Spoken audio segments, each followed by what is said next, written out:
ம். அனைவருக்கும் வணக்கம். டிஎன்பிஎஸ்சி எக்ஸாம் குரூப் 4 ஆகிய தேர்வுகளுக்கு எழுதக்கூடியவர்களுக்கு இந்த அழகீட்டு வாய்ப்பாடு மிக முக்கிய வினாக்களில் ஒன்றாக அமைந்து காணப்படுகிறது. அதோடு 9th 10th 11th 12th ஆகிய வகுப்புகளுக்கும் மிக முக்கிய வினாக்களில் ஒன்றாக அமைந்து காணப்படுகிறது. இந்த அழகிடுதல் அப்படிங்கிறத மிக எளிமையாக எப்படி செய்யலாம் என்பது பார்க்கும்போது இது யாப்பு அமைப்புகள்லேருந்து காணப்படுகிறது. முதல்ல இது குறிலெழுத்துக்கள் அப்படின்னு சொல்லும்போது நம்ம உயிரெழுத்துக்கள் மொத்தம் 12. அந்த வகையில் குறில் அப்படிங்கிறது குறுகிய ஓசையுடைய எழுத்துக்கள்.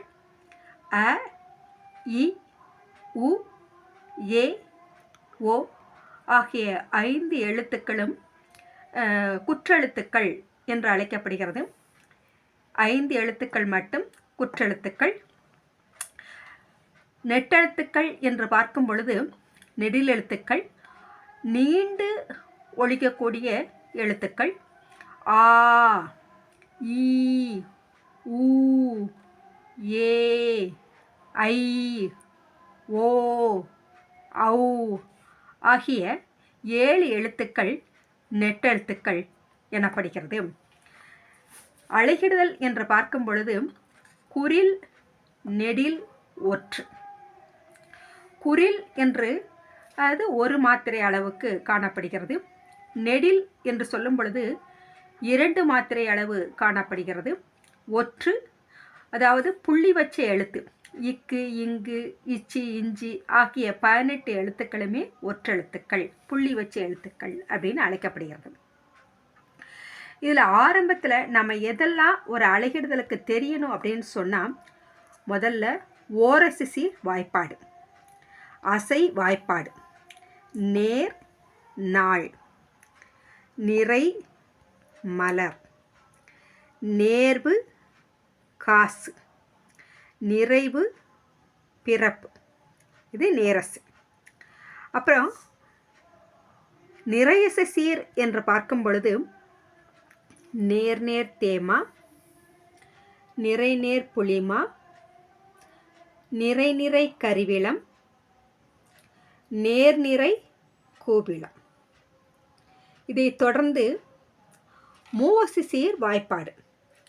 இதை நம்ம எப்படி எளிமையாக ஞாபகம் வச்சுக்கலாம் அப்படின்னு சொன்னால், ஈரசி சீர் வாய்ப்பாட்டில் நேர் நேர் அப்படின்னு பார்க்கும் பொழுது கூட ஒரு நேர் போடணும்.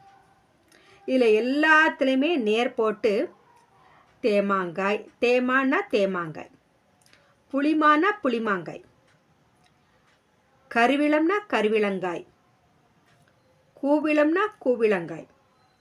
இந்த இடத்துல இங்கு போடணும். அப்புறம் கனிச்சீர்.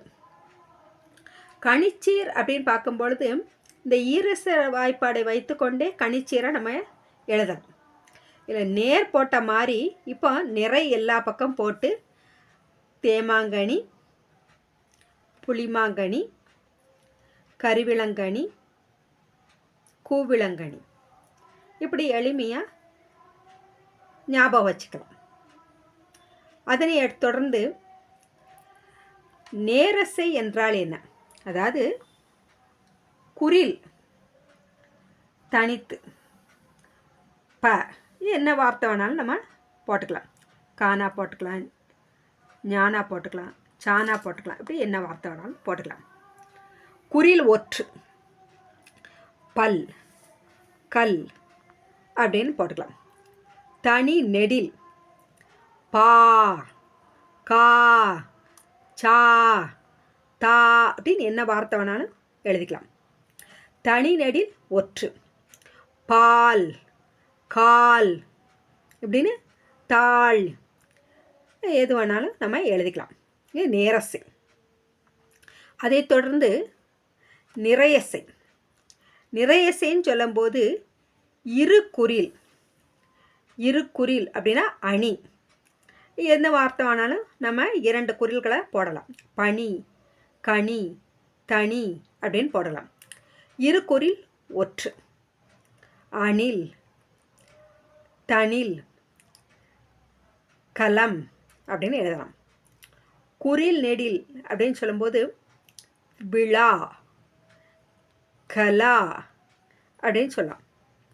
குறில் நெடில் ஒற்று விழார் கலாம் அப்படின்னு சொல்லலாம்.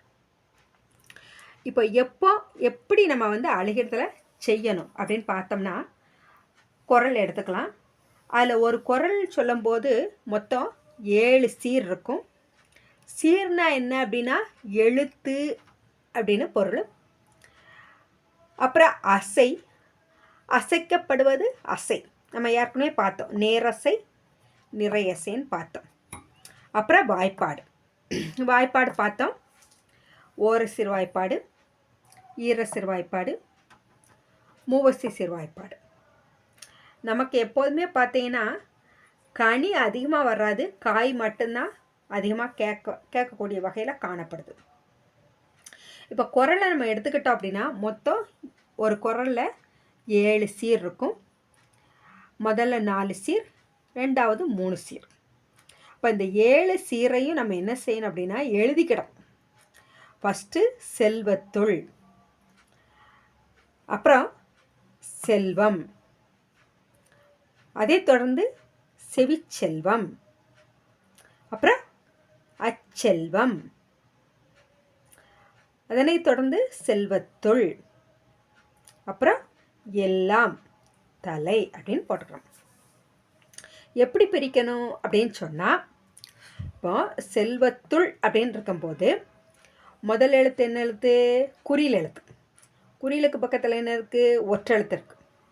குறிலுக்கு ஒரு மாத்திரை. இப்போது ஒற்றெழுத்து அப்படின்னா புள்ளி வச்ச எழுத்து, அதுக்கு 0 தான் போட்டுக்கிறோம். அப்போ குறிலும் ஒரு ஒற்றும் என்ன அசை அப்படின்னு சொன்னால், ஏற்கனவே நேரசை என்றால் என்ன அப்படின்னு பார்த்துருக்கோம். இப்போ குறிலும் ஒரு ஒற்றும் அப்படின்னு சொன்னால் நேரசை, நேர். அப்புறம் குறியில் ஒரு ஒற்று தான், வாய் என்பது குறில் தான். அப்போ அது என்ன அசை பார்த்தோம்? குறியில் ஒரு ஒற்றும் நேரசை தான். அப்புறம் நெடிலும் ஒரு ஒற்றும், நெடில் தனி நெடில், அது ஒரு ஒற்று என்ன அசை? நேரசை தான். அப்போ 3 நேர் இங்கே ஏற்கனவே பார்த்துருக்கோம். 3 நேர், நேர் நேர் நேர் தேமாங்காய். அதே நேர் நேர் நேர் தேமாங்காய்.